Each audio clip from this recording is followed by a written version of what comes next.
Okay friends, we are going to attempt to remove the engine from this Land Rover Discovery 2.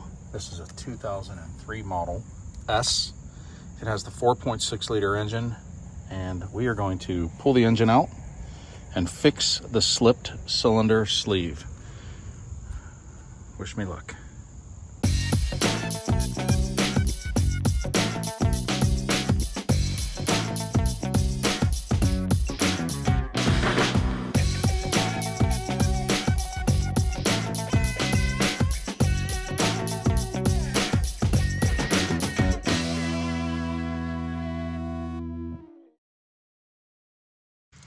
Okay, first thing we need to do is drain the fluids. We're going to do that here in the driveway because it can be a little bit of a mess.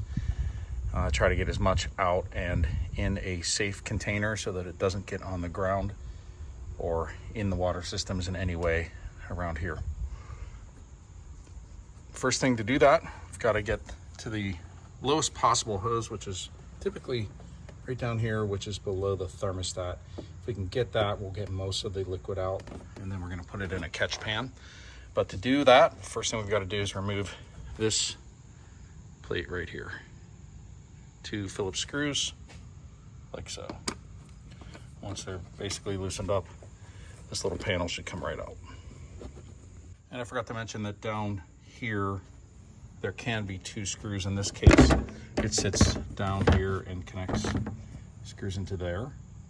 But in my case, these were not present, so just these 2 right here got this safety panel out.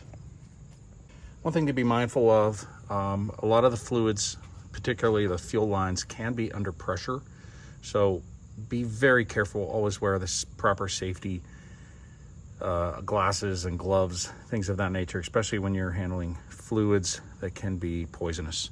So you don't want to get that on you. Keep it off as much as possible, and certainly out of your eyes and your face. Okay, another few things. These are older trucks. This one's over 20 years old, so at the time of recording this, it's 21 years old. And a lot of these little plastic things can be very brittle, especially right at the top of this radiator. There's a small plastic nipple that sticks out about this far. It breaks super easy. So if you've got to remove this, you got to be really ginger with it so that you don't break that. Otherwise, then you're replacing your whole radiator, which actually we're going to do on this unit anyway, because I'm seeing higher temperatures than I would like. And I've replaced a lot of things on this, including lowering the thermostat temperature by putting a 180 degree thermostat in, but it still ticks up a little higher. So I'm hoping that it's just the radiator and not something more serious with the block. And we're going to know that once we get it out. Now we're going to start to remove some of these hoses. Again, below I have a catch pan for this coolant.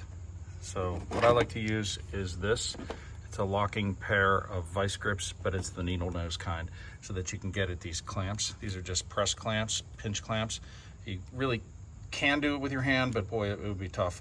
So just use these, and once you start to put some pressure on them, they'll come right off.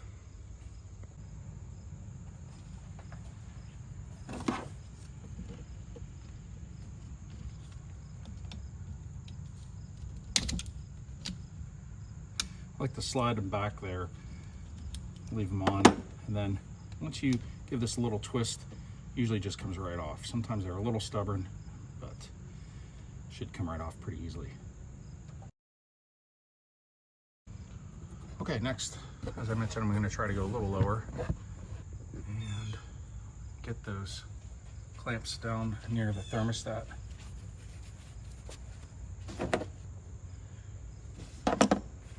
Probably get a little light here for us.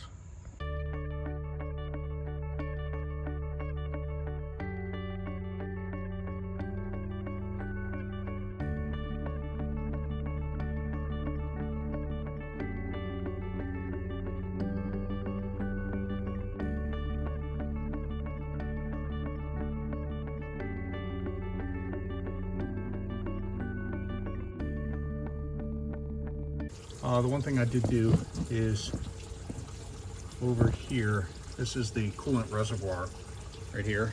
And as soon as I loosened this cap, that coolant is just flying out of there now. So there was a vacuum being held, and now, as you can see right here, the coolant is just coming out like crazy.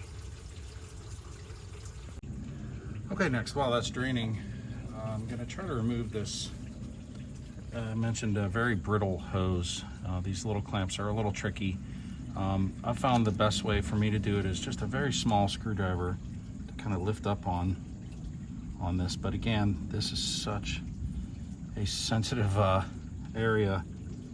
I get really nervous trying to remove this. Maybe I'll, let me see what I can do here. Hopefully I don't break it, but like I said, I'm replacing the radiator anyway.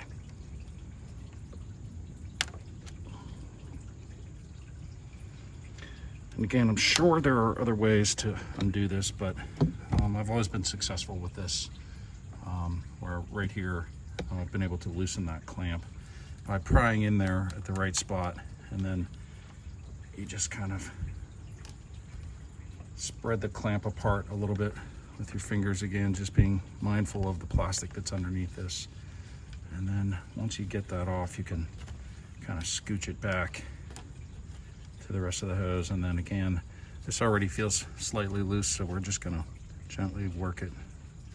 There we go. So if you're successful and you're ever changing your radiator out, that part right there is the part that always breaks.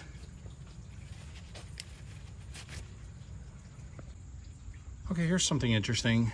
As I was pulling this hose that leads from the other side of the radiator that we just showed, I was pulling this off this nipple here on the top of the reservoir, and inside the pipe was this, I don't know if it's part of an old gasket or something, or maybe underside of here.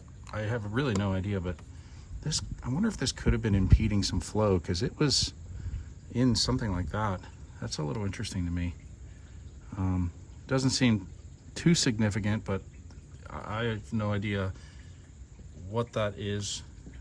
But I wonder if that is what we're going to find in the radiator, that may be blocking something. So, like I said, I'm reading a little higher temperature than I would normally like to see. Typically it's 188.6 when you're just cruising down the highway. It gets a little higher, it stops and up hills, but I'm not seeing a consistent 188.6, and it's trending a little higher. So there's something going on. We're going to figure it out. Is one of my least favorite parts of this job is getting the fan off. I don't tend to have really good luck with these fans for whatever reason. They get stuck and they're just a bear to sometimes deal with, but basically, if memory serves, I believe it is this way to unloosen. So it is with like a normal left is loose, right is tight kind of a thing. So I believe it is this way. I'm going to double check. Now you can tell by the angle of the fan which way this spins. So when the fan is spinning, it is going this way. It's catching air at the leading edge of the blade, and it's pushing it back that way. So the fan angle catches it and pushes it. If it were spinning this way, then this would be the leading edge, the backside. So you can always tell which way the fan spins by looking at which way the leading edge would catch the air and push it back or pull it back into the engine. That's what you want to know. And typically, if I remember correctly, again, if I'm wrong on this, I'll edit it and put some notes at the bottom, but whichever way this fan spins is the way that it unloosens. So getting the fan off, sometimes, rarely for me, this big wrench here, which is a 36mm wrench, specifically made for removing a fan. It's long like this, and it's got this span here that is exactly the right size for the wrench, or for the bolt that holds this fan on. Usually with one good hit of the hammer going this way, if you do it and you get lucky, it'll come right off. And we're gonna see how lucky I am today. The hammer I like for this job is called a dead blow hammer, and it looks something like this, and it's got like some sand or something in there so that when you hit it, it's less likely to recoil. So what I'm going to do is just put a little pressure on this to keep it over to the left, and I'm going to give it a whack, see how I do here. Oh, did I look out? Holy cow. That's a first and on camera. So the fan is basically loose, and now you just give it a spin. Now what I'm doing with my left hand is I'm gonna stick it down in front of the radiator here, because the last thing I wanna do, again, if you're trying to preserve this radiator, you don't want the fan to fall off and jag into the radiator. That would be bad. And you're replacing that if you didn't want to.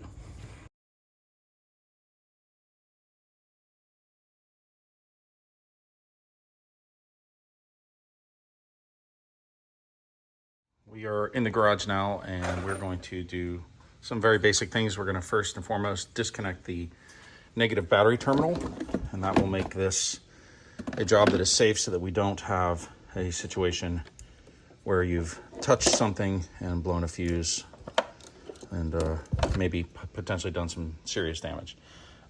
This is an aftermarket unit, so yours may not look this way, but I had to add this on. The connections were so badly corroded, I had to cut it and add this on so that we got a good connection. But otherwise, they are 13mm screws, nuts, and they will be just slightly loosened, just enough so you can get this negative terminal off. Okay, we've loosened this, and now we'll just kind of wiggle this off. Take this negative, I like to tuck it up behind here and push it down so that there's no chance of it coming back up and inadvertently making contact again. Now we're pretty much safe to work on the vehicle electrically without having to worry about cross connecting anything or blowing any fuses or arcing anything, which would be bad. Okay, next, if you're wondering what this little wire is here, I have a solar panel trickle charger. It goes to the battery. Sometimes these vehicles sit here a while before I get a chance to work on them, so I have this little solar panel in the windshield there, keeps the battery charged. Okay, next thing we're gonna do is we're gonna remove the bonnet or the hood, depending on where in the world you're watching. This is the hood in the United States. It's a real simple process. There's only 4 bolts. They're, again, 13mm, and what we're gonna do is we're gonna loosen them all. We can actually take them all out, allow the hood to slide just back a couple of inches towards the windshield. Don't worry, it won't crack anything or hit anything. And what you do is you leave this support rod in place, just leave it there, and we'll show you here in a minute what we do. Then to remove the hood, what I use is again, a 13mm socket. And once that focus is there, you can see I have it on a universal joint, or wobble, sometimes we call it.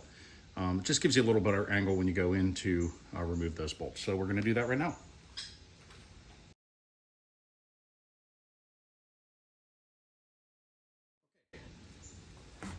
Now, this actually gets not too bad. You can do this on your own, but it is best if you have a helper to lift the hood off of the vehicle. I can do it on my own, and I will show you how I do it.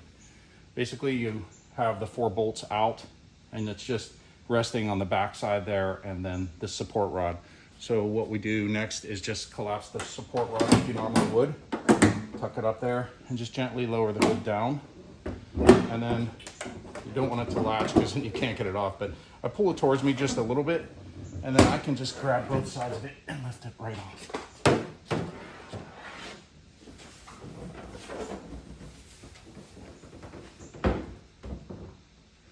Okay, that's actually a really light hood. It's made out of aluminum, so it's actually pretty easy to lift off if you've got a wide enough grip. I'm about 6 feet tall. I can reach to either side of it and lift it off pretty easily, as you saw. Okay, now that we have access to the engine, we're gonna start taking some things apart, and we'll get to that in a second. Okay, first area we're gonna focus in is this airbox area. We're gonna start removing the intake system, the plastics. First thing I like to do is disconnect the mass airflow meter connection. It's really real simple. There's just a pinch on either side here, and you wiggle it a little bit, it should come right out. And tuck that aside for now. Next, we're going to remove these latches for the airbox cleaner itself, and we'll get that loosened up. And now we need a flathead screwdriver, and we're going to loosen these hose clamps up. One at the top of the intake manifold, and there's one behind it here. Looks like there's been a repair on this intake manifold, so I'm going to be real careful when I remove these hoses. And then the third one is right here. Once you get these loosened up, you can gently pull this whole plastic piece out of here. Okay, next is the air box itself. And let me disconnect the camera. So this is the air box, and it's really not held on by any screws. It's actually kind of seated in some rubber grommets. So with a little bit of a decent nudge on it, it should come right out. And I'll see if I can get the camera to focus on that here while I do that.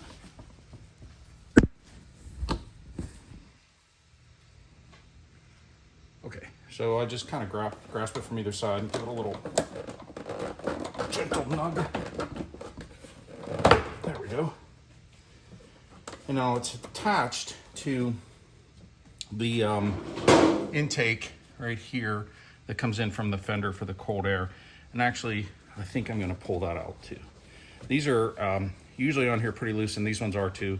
They're on plastic screws, and I believe they're 10 millimeter if you want to, if they get a little stubborn, but typically they come off with your fingers because they're plastic. Once you get that off, then it allows the box to come out a little easier, and you can inspect this hose right here. This intake hose can sometimes rot out. On this car, looks pretty good. All right, now's a good time to also now inspect. There's a couple of grounds right here. I've seen these corrode, and these ones don't look too bad, but I probably may release them and reseat them and put some dielectric grease on just to make sure they continue to have a good ground. All right, the next thing I'm gonna do is I'm going to remove a couple more of these upper radiator hoses just to get them really out of the way.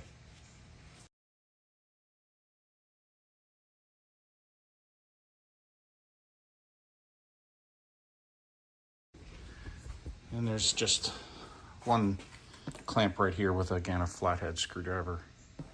And that just needs to be loosened, and then we'll work this one loose.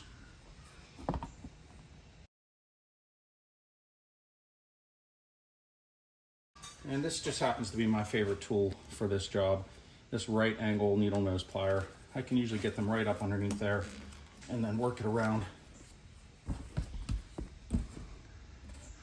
See, I work it around under the hose to kind of loosen it up a little. And once you've done that, it tends to break loose fairly easily.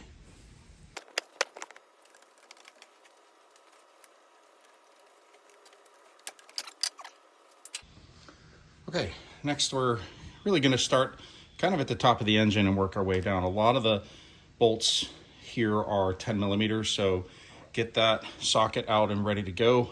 There's going to be a lot of things we're going to remove here, including the air conditioning compressor, the top end of the intake. Those are all pretty much 10 millimeter.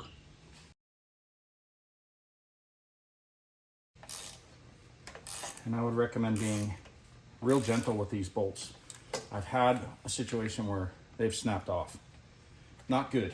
If you're, especially when you're into aluminum, it can be a situation that is not a favorable situation. So I'm gonna go real slow and do it by hand. Don't use a drill or anything at this process. Once you get them loose, and if they're a long kind of a thread, and you want to use your bit to zip them out of there, I think it's okay once you break them loose a little bit. This one right here is being pretty fussy, and so I'm afraid it's going to snap. Now, if it does, it's not the end of the world because it just holds this plastic cover on here for safety reasons, so you don't get your fingers kind of tied up in here. But most of the Discovery 2s I've worked on, these plates have been missing. So what I'm going to do is pause for a moment. I'm going to spray this bolt down with a little bit of penetrating fluid and let it sit for a bit. Okay, while we're waiting for some of that penetrating fluid to work, we're going to start removing the throttle cable and the cruise control cable. These are kind of a manual thing, and there's a little trick to them.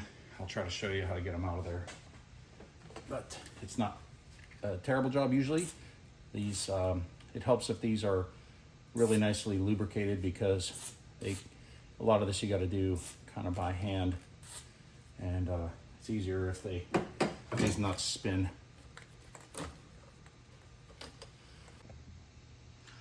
All right, so for the throttle cable and the cruise control cable, basically these are, again, 13 millimeter nuts right here and here.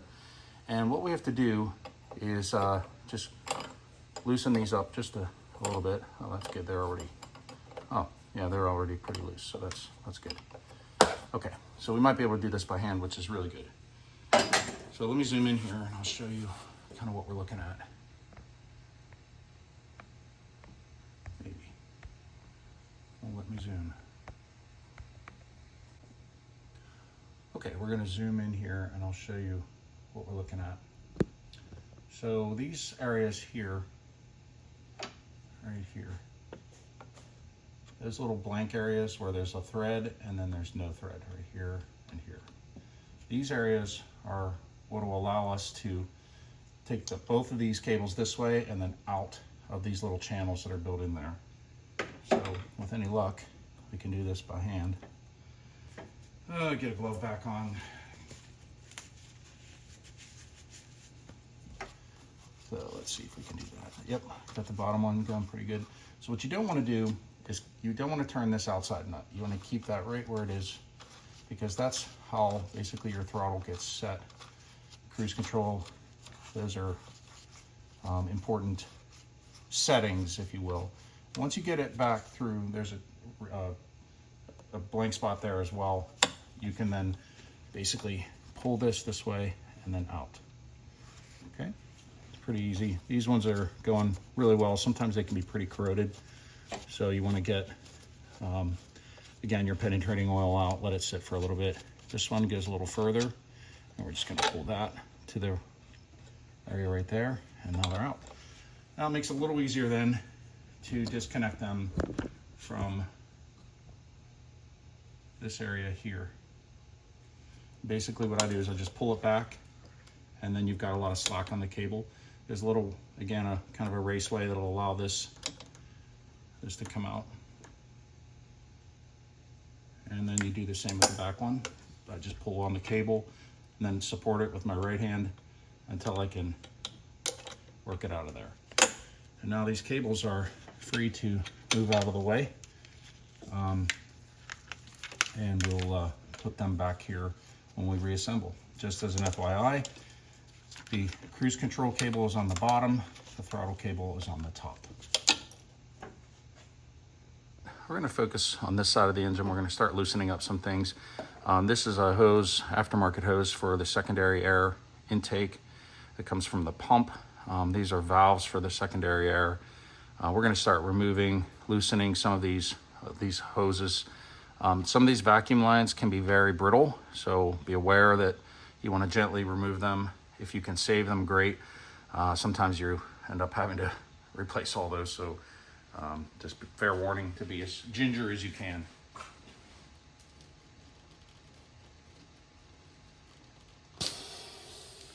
Good.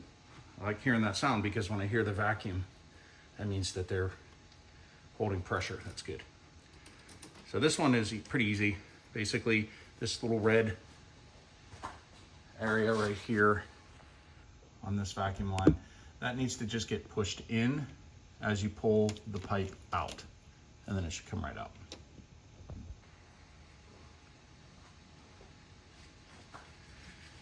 And this is the crankcase vent. This just should come right off with a firm pull. We're getting there.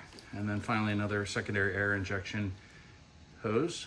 Again, just a pull off there.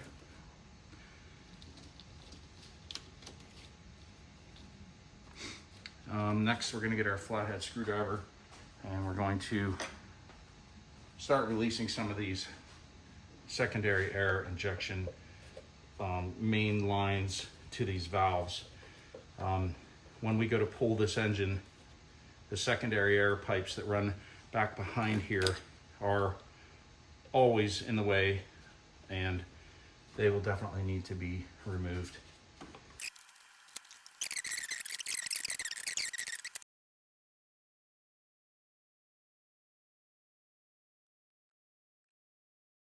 That's good.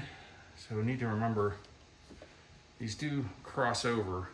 So you'll have to remember, and I'll probably go back to this video myself to remember that they do cross over. So the left one goes to the right and the right one goes to the left. So it can be a little confusing, but since we've recorded it, now we have a reference.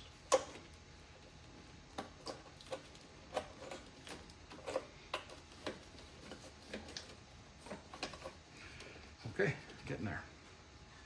All right, I think now what we're gonna do is start disassembling some of the top end of this.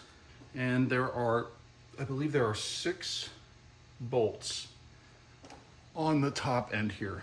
And again, I do like to just crack them loose by hand, just to make sure that nothing snaps.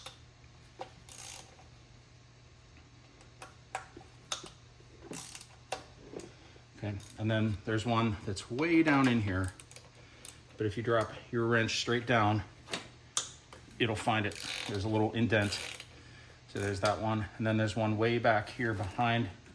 Same thing. Your wrench will just sort of find it once you fall straight down on it. And that one was actually not even that tight. So we've got six wrenches, or 6 bolts, that is, of 10 millimeter. There's one that's right here, right below this hose, and it's really kind of not easy to get to. So I'm gonna remove that hose so that we can get to that nut that's right under there, that bolt.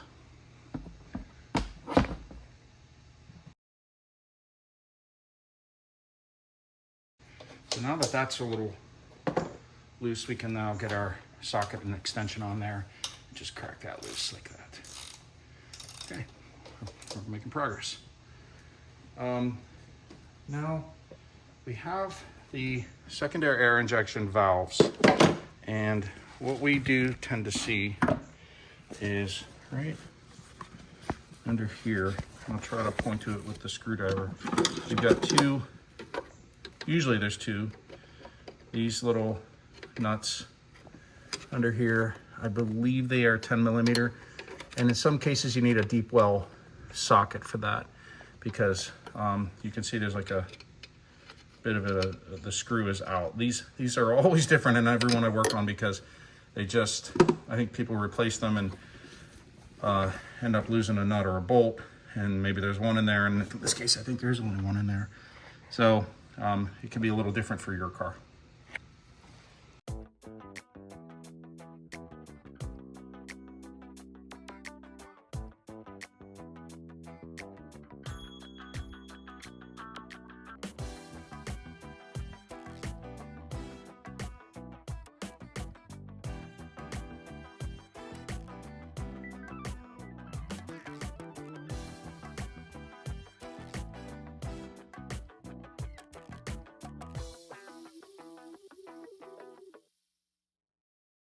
Over here on this side, we have the idle air control valve. Basically, we can just leave that there, but there's a plug right back here that needs to be pulled out. You can just leave this attached right to the intake. It won't hurt anything if it stays there.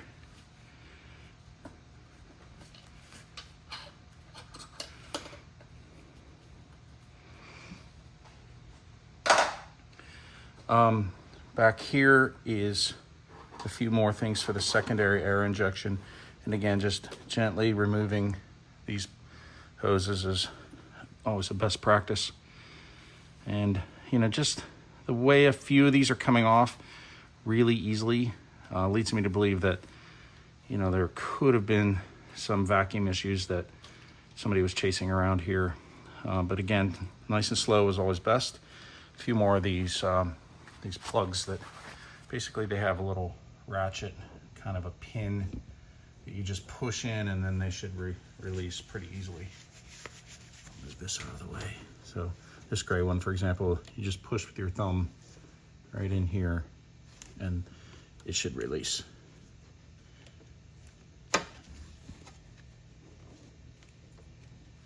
And sometimes if you can't get your thumb in there, get your flat blade screwdriver and just poke it in there. That will do it. There we go. All right, and one more down here.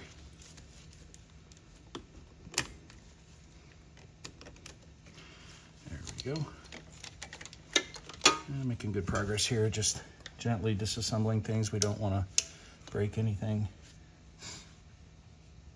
Okay, now when I look down at this valve here, for the secondary air injection, it's a little tough to see at this angle, but right here is, this looks like a 8 or 10 millimeter down there holding this valve on to the head, and then at the top end, I mean, and then there's one here where you can just see the end of it. There's actually no bolt on there at all, so somebody lost it or it fell off. But those have to be removed. These nuts have to be removed, and then this whole valve goes this way because these threads, these bolts that stick out, are attached to the upper intake, and unless you pull these back, and they do have a little give with them, so you can kind of give it a good firm pull towards you. You're only going to need to go an inch at most, but just be aware that in order to get this upper intake off, you have to remove these valve blocks, and they have to be pulled out.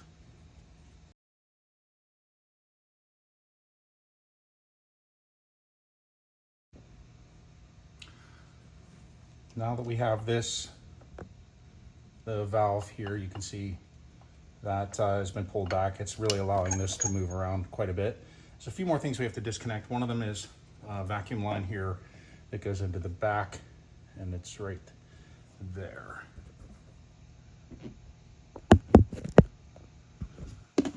This guy right here. All right, next we have the throttle body heater plate. You can see right down here is one of the screws, and then there's one behind it. Again, it's a really small screw that holds a hose clamp on, but once you have the air intake out of the way, it's actually not too bad of a job. There is coolant in these lines, so again, if you haven't drained your coolant, you can expect to see some in here. So once you loosen these up a little bit, again, be a little ginger with this because these throttle body heater plates are famous for cracking and breaking, and you want to be careful with not breaking it. But if I'm going to the effort of pulling this engine out, I'll probably be replacing it anyway. That's not to say I want to break it, but I just want to get those loose. So there's one, and then there's one off camera here behind. It's a little hard to see, but basically using a screwdriver to pry them down gently. All right, the top of that intake manifold has the 6 bolts we were talking about earlier, and I've removed 4 of them, and they look like this, about that long. And those are the 4 that are real easy to get to at the top of the intake. The other 2, though, are a bit smaller, a little shorter, and once you've loosened them and you're sure that they are out, then one of the best tools to get them is this little magnet. Basically, it's a handle, flexible, and it's got a magnet at the end. So what I tend to do is just drop it straight down, and with any luck, there we go. It just pulls right out, and that magnet holds it. So hopefully that's a little tip for you. Do the same in the back. That one came right out. There we go. So once those 6 bolts are out, I think we double check to make sure really everything is disconnected from this top end, and we will try to attempt a removal. Now, what usually has to happen is it lifts up and then towards the front of the engine.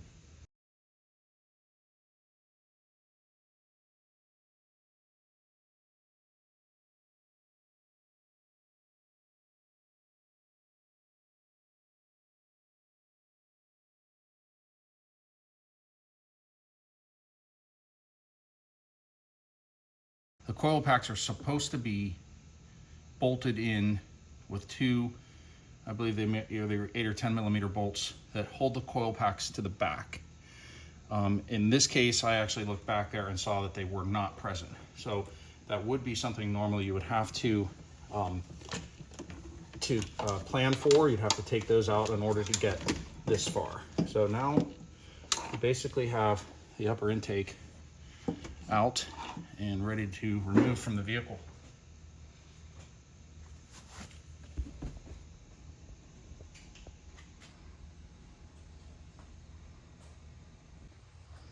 Okay, one electrical connector I forgot actually is this one right here. This was in the back of the intake system right by the throttle body. It's a simple connection. It's just you pinch right here and the whole thing just pulls right out. It was something I forgot to do. And then here are those two bolts right there. That's the for the coil packs. Those are supposed to be bolted in to the back of the intake. So it wasn't in this case, and that's fine. Usually there's not an issue there, but when we put it back together, we'll probably do it the right way. Okay, coming back to this safety guard that covers the fan belt. Unfortunately, my attempts to get this out were futile. It did snap this bolt off, as you can see right there, down into the area where it was seated, which is right there. Again, not the end of the world, unfortunate, but this one ended up coming out okay. We can probably put this back on with just one bolt, and maybe we can epoxy it in some way. So anyway, here's the guard, and now you have full access to the fan belt.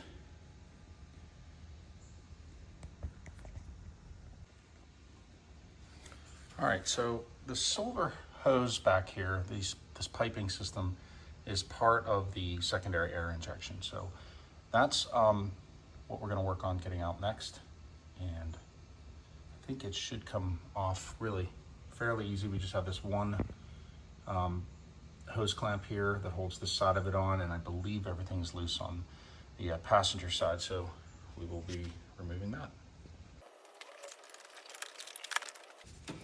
Okay, next we're going to work on getting the front end of the vehicle apart, and we're going to get the air conditioning unit out. And basically we're not going to disconnect the lines for the cooling system. We're just able to nicely sit these down in the area where we have the air box. So that's kind of a nice little nest for it to sit in while we're working on it. And the fact that we're not going to open up anything in the cooling system means we don't, the air conditioning system that is, that means we don't have to worry about recharging it or, you know, poisoning the atmosphere with the gases that are in here by releasing them improperly. So it's one small electrical connection, again, a pinch on the front and then gentle pull up. Just tuck that back. And then again, we have these 10 millimeter bolts that I would just basically crack loose by hand. So we'll get these loose hopefully. Oh, I think I already pre-loosened these. So basically again, just by hand, make sure they come loose. This one, oh, I don't like it, but oh, it's moving. Okay. So I'm gonna just put some penetrating oil down in here because again, the last thing we wanna do is snap off one of these guys into what is basically the top of the engine block. That would be a really bad thing because all four of these bolts need to be in and tight in order for this to be secure. So definitely do not want to snap these off.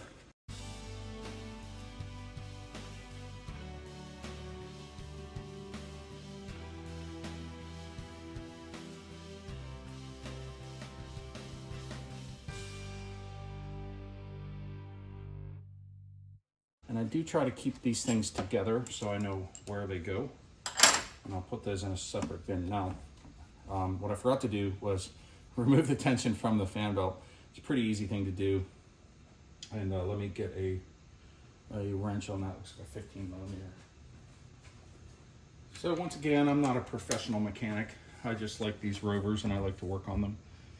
So it's a fun project for me to try to figure the issues out and try to solve problems.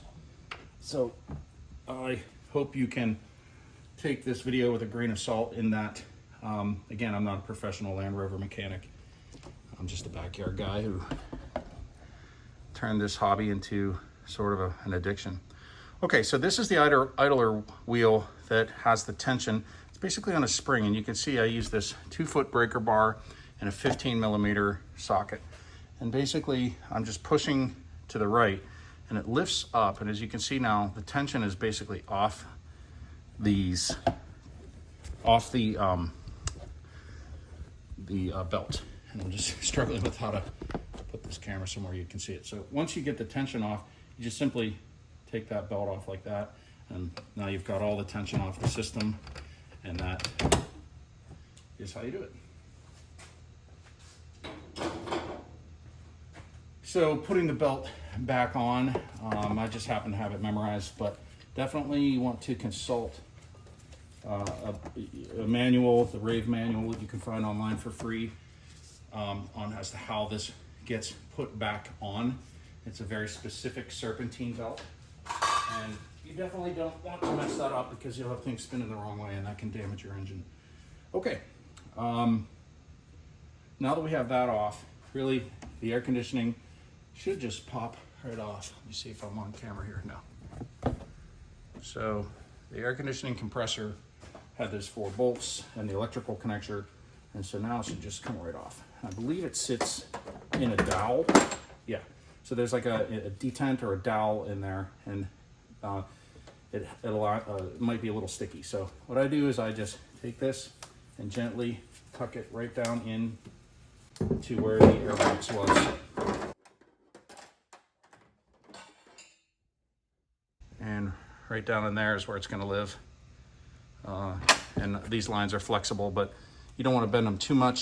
You just want to be real careful with them, because again, they're not meant to be too flexible, but they are 20-some years old, so be mindful of that. Okay, next is the alternator. There's just a couple of bolts that hold this in, and it's sometimes a little tricky to get out of its nest. So again, just like to crack it loose with the socket. And actually, one top tip I saw a very famous Land Rover mechanic do is to protect the radiator. He put in some cardboard in front of it. I'm going to do that. So basically, I have just a piece of cardboard, and I'm going to set it right down in front of the fins, and then I just kind of tuck it in and around, so if anything were to hit that radiator, it's got some protection so that you don't have a situation on your hand where you're replacing the radiator because of a mistake. All right, so this alternator can be stuck in here just a little bit, and it's by design that there's a kind of a, I don't know how you describe it, but there's some pins in here that I can't quite remember how they function, but there we go. So they make it real nice and tight because that's the way you want it, but basically I just used the screwdriver there to pry that out. Once you got it loose a little bit, then you can get the other side fairly easily as well. Now, a lot of these things on this engine are aluminum, so they're not steel, and you have to be real careful that you don't break anything. So if you are prying, I would recommend, again, just go slow and do it the right way.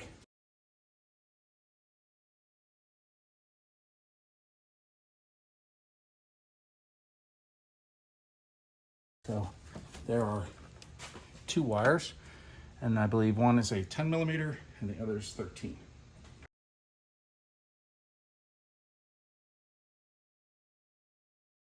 Now we can take that alternator out and move on to the next things. Okay, so the next thing to think about is, since we know the engine is coming out, I'm going to probably go the route where I disconnect the headers, or the manifold that is, from the block and from the heads. And so it's a really hard shot to see. Let's see if I can get down in here. But basically, this 12-point bolt right here, there's, I think there's 8 of them each side, one on the top and one on the bottom for each cylinder. So those have to come out in order to release the block from the manifold. So what would be a good idea now is, since I know I'm probably a couple of days off from doing that work, or releasing those bolts, is I'm gonna hit them all with penetrating fluid as best I can. And it's up to you which one you use, if you like WD-40, or in some cases, there's other brands out there that do a good job.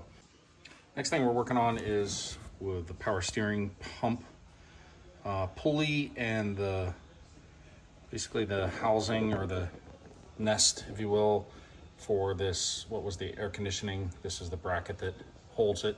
So we've got to remove this, and in order to remove this, we have to remove the pulley from the power steering. There's a couple of nuts behind there that you can only get to once that's removed. So I have very gently clamped a vice grip onto this pulley, just so that you can hold on to it while you're loosening these 3 nuts. All right, the one thing I noticed when I took these bolts out of the power steering pump was that they have this blue, looks like kind of ink, right? That is actually called Loctite. And when we reassemble this, we want to get some Loctite on here. This is to ensure that these bolts don't work themselves loose. The next thing we got to remove is this pulley in order to get this carrier out. So this is a 13mm nut. I've loosened it up. Basically, this will come out by hand at this point. Okay, this carrier is basically loose. We removed a 10mm bolt here.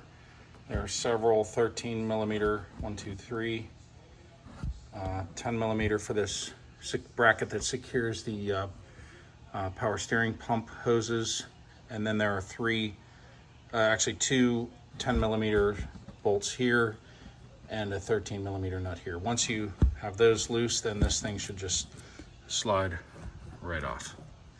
Ideally, we're not going to disconnect anything here either, because we want to keep the power steering pump fluid all together, so we don't have to worry about working on that later.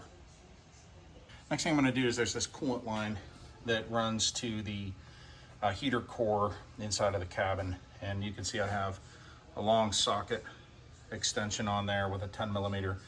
I've already loosened it by hand, and now I'm just going to use the drill to undo this nut down at the bottom.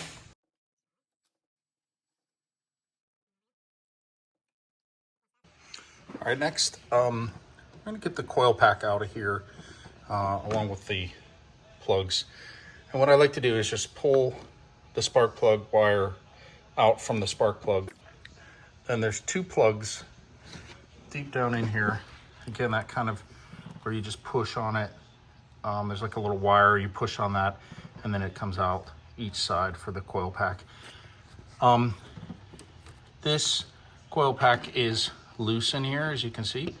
A lot of times what you do is, there's 2 10mm nuts that sit way down in here. It's hard to see with the camera, but a lot of times you leave those loose so that when you put the upper intake back on, it'll slide under this, and then it's way easier to then just tighten these up rather than to try to find those bolts and nuts later when you're trying to reassemble it.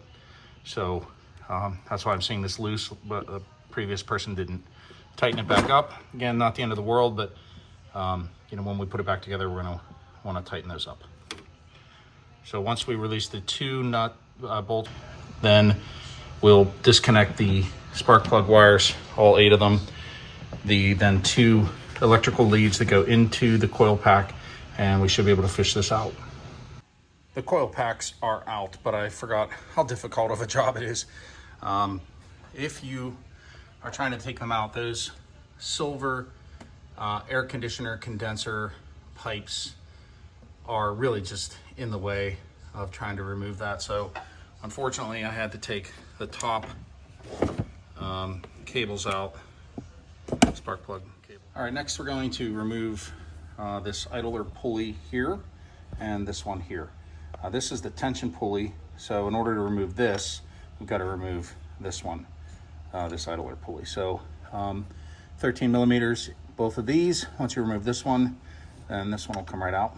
And the idea is that we want to remove this carrier for the alternator. And if I didn't mention it, part of this job we are going to be doing head gaskets. Lovely. All right, removing that pulley, it occurred to me that I remember there's an idler pulley right there, and then there's one that's located on this side as well.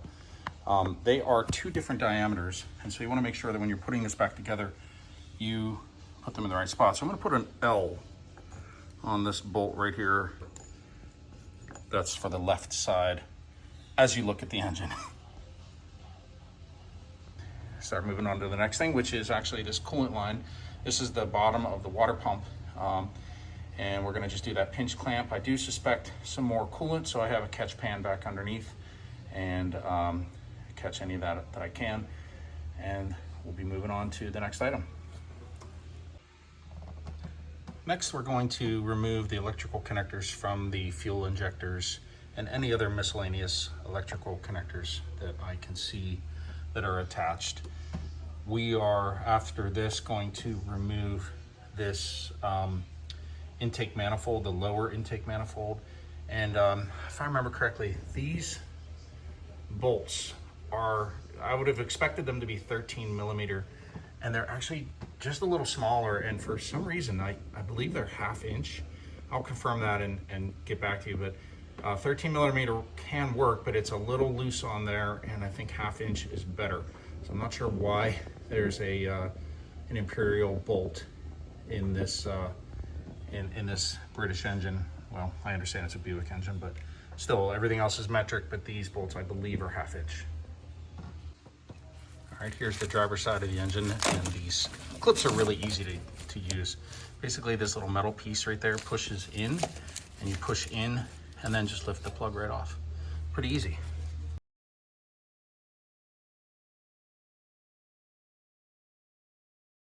This wiring harness is held on right here by some little Christmas tree holder things. And I found the best way to work with those is to really just get behind it with a screwdriver. And I just kind of push gently, and I'm pushing that Christmas tree out. Ideally, we want to reuse it without damaging it too much. I probably can save that. Yeah, I can save that little Christmas tree thing there. And then we just push it right back in the hole. So it's nice to be able to reuse these things because they are important, so the wire's not, jumping all around. Okay, we got those off. We're gonna work on this electrical right here. Okay, this is the coolant temperature sensor, and there's this little plug that goes right in there. It was a firm pull, but it did just come right out of there once I was able to finagle it. And now the next thing we need to do is take this coolant pipe that leads into the intake. There's 3 10 millimeter bolts that need to come out, and then this should just pop right off.